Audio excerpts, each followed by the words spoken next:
Hola, muy buenas.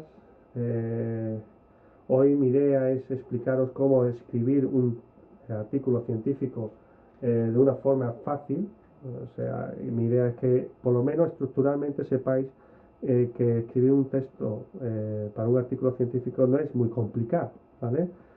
Ahora bien, tenemos que tener claro cómo escribir las distintas partes. Pero bueno, sin más preámbulos, digamos, mi objetivo en el transcurso del día es pues abordar distintas cuestiones, ¿no? ¿Qué es un artículo científico? ¿Qué es una discusión? ¿Cómo emplear un texto expositivo? ¿Cómo emplear un texto argumentativo? ¿Qué son las afiliaciones? O sea, hay una serie de preguntas bueno, una serie de preguntas, no solamente es esta, sino hay muchas más que vamos a abordar en el transcurso del día.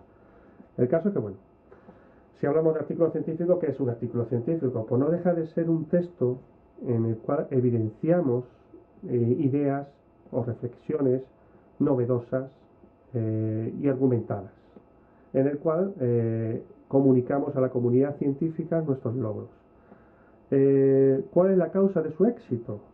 Pues la causa pueden ser muchas, pero principalmente es una, digamos, herramienta de comunicación muy habitual dentro de la comunidad científica, con lo cual, si quieres pertenecer a esta comunidad científica, debes de familiarizarte con, digamos, con la publicación de artículos científicos. Entonces, su causa de éxito, pues justamente eso, poder evidenciar y comunicar, digamos, los resultados obtenidos con tu trabajo. La finalidad principal, pues ya más o menos lo he dicho también, es publicar. De alguna forma, cuando uno se dedica en un entorno de investigación, necesita evidencias de que su trabajo ha tenido digamos, un reconocimiento. El reconocimiento, a su vez, conlleva también por la aceptación de publicaciones. Entonces, la finalidad real de un artículo científico es constatar que has trabajado unas ideas y has obtenido unos resultados. Después, toda esa dinámica de publicación permitirá pues justificar más adelante la obtención de proyectos de investigación.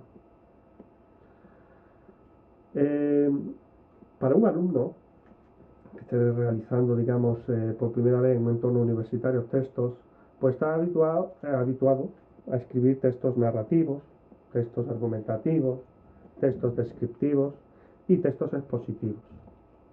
De forma consciente o involuntaria, no lo sé. El caso está en que, bueno, que dentro de esa dinámica, un texto, digamos, o un artículo científico, lo que utiliza son, como indica la diapositiva, solo 3 de los 4 que acabo de indicar. Texto argumentativo, descriptivo y expositivo. ¿Vale?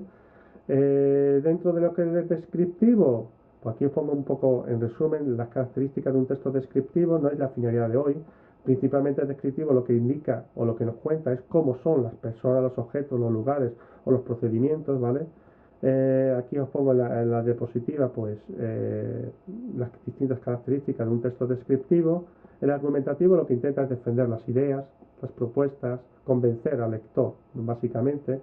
Lo mismo que en el caso anterior, os pongo aquí en la diapositiva una tabla de cómo se constituye un texto argumentativo, y el expositivo igual, ¿no? Aquí el expositivo lo que hace más bien es, no, se parece un poco a lo que es una descripción, pero realmente no es una descripción, es una exposición tal cual de hechos, ¿vale? Como en el caso de los otros dos textos, aquí os pongo en resumen las características fundamentales de un texto expositivo. Como tipo de artículo científico nos encontramos muchos, ¿vale? Nos encontramos muchos.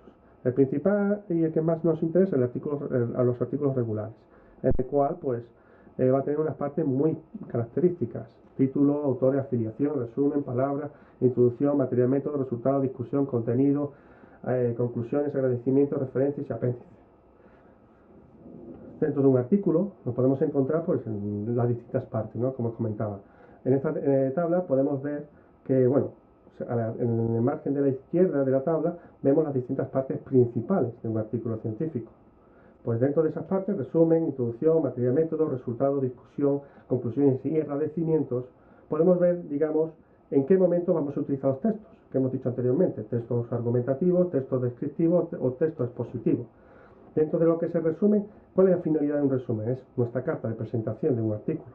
En consecuencia, tenemos que llegar a convencer, tenemos que calar al lector y de alguna forma justificar que tengamos que leernos pues 5 o 10 páginas de lo que es el artículo en sí. Entonces, nuestra carta de presentación y tenemos que convencer. Entonces, dentro de la dinámica de los textos, el descriptivo y el dispositivo no va a llegar a convencer al lector.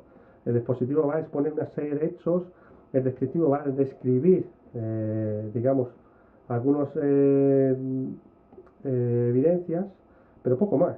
Mientras que el texto argumentativo tiene una linealidad argumental, o una linealidad en la lectura, que nos va a permitir utilizar sobre todo una estrategia de lenguaje persuasivo. Y en consecuencia, resumen, va a ser el mejor momento dentro del artículo para utilizar un texto de tipo argumentativo. En la introducción, ¿qué se pretende? En la introducción se pretenden dos cosas. Primero, exponer o dar a conocer al lector todas las ideas generales del tema que va a tratar. O sea, actualizar al lector de la temática que de alguna forma va a desarrollar en el artículo.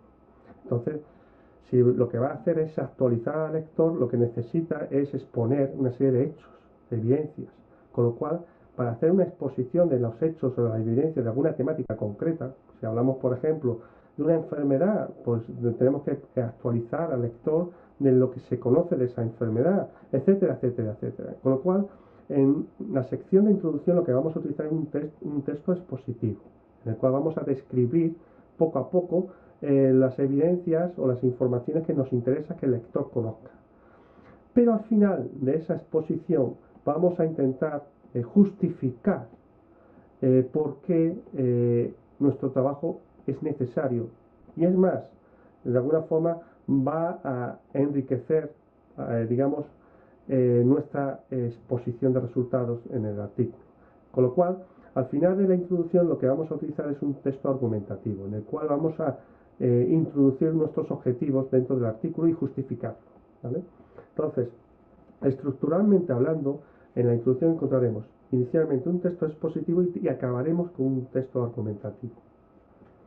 En materia y método es muy sencillo. En materia y método tenemos que describir de alguna forma al lector el procedimiento que hemos seguido para obtener los resultados, con lo cual le permitimos al lector que pueda reproducir los resultados. Entonces, no cabe duda que no vamos a utilizar ningún texto argumentativo, no buscamos convencer a un lector, ni expositivo, no vamos a hacer digamos, una exposición de datos e de información, no. Lo que vamos a es describir nuestro procedimiento experimental, nuestra metodología experimental, con lo cual necesitamos una descripción al detalle de todo el procedimiento. Entonces, en este apartado utilizamos un texto descriptivo. Al emplear este tipo de texto, de una forma muy fácil vamos a permitir que el lector pueda reproducir los experimentos que ya hemos expuesto en la siguiente sección, que es la sección de resultados. En la sección de resultados nos vamos a encontrar una cierta variedad de textos, pero principalmente lo que nos vamos a encontrar que va a ser por una exposición de resultados y una descripción de algunas series de hechos que consideremos interesantes. Y en consecuencia, en la descripción de hechos vamos a utilizar un texto descriptivo y en, digamos, la enumeración de las evidencias que queramos indicar vamos a encontrar un texto expositivo. Normalmente el argumentativo no, porque en la sección de resultados lo que vamos a es exponer, digamos, las distintas, básicamente nuestro trabajo, ¿vale? Nuestro trabajo que hemos estado desarrollando con la finalidad, digamos, de abordar el objetivo planteado en el artículo. Con lo cual no tenemos que justificar nada. Y entonces, en esta sección vamos a utilizar texto descriptivo y expositivo, no argumentativo. En la discusión, aquí os pongo un texto argumentativo porque en el fondo, aunque se pueda algunas veces utilizar un texto expositivo, en la conclusión, el autor tiene una cierta margen de libertad, en el sentido de que puede, en la discusión puede hablar de muchos temas referente al artículo. Pero normalmente se suele utilizar una estructura argumentativa. ¿Por qué? Porque es una oportunidad que tenemos los que escribimos un artículo científico de ahondar más sobre la proyección de esos datos en el futuro y analizar a su vez o apoyarnos en resultados pasados. Entonces, son argumentos. Y recordad que un texto argumentativo tiene una tesis, unos argumentos y unas conclusiones. Nos viene genial también en una sección como la sección de discusión. Entonces, en la sección de discusión nos vamos a encontrar un texto de tipo argumentativo. En las conclusiones, ¿qué vamos a encontrarnos? Pues muy sencillo. ¿Qué hacemos en las conclusiones? No podemos modificar. Si A más B es C, A más B es C, con lo cual en las conclusiones nos vamos a encontrar un texto positivo. Vamos a enumerar una serie de logros obtenidos en el artículo. Y en los agradecimientos, pues en un texto descriptivo. Agradecemos a fulanito el haber ayudado en tal cosa, etcétera, etcétera, etcétera. ¿Vale? Y poco más. Espero que esta presentación os haya ayudado a comprender cómo abordar la escritura de un artículo científico. Es necesario profundizar más cómo escribir un texto argumentativo, un texto descriptivo y un texto expositivo. En el futuro mi idea es exponer algún tipo de ejemplo práctico que nos permita abordar con cierto éxito la escritura de este tipo de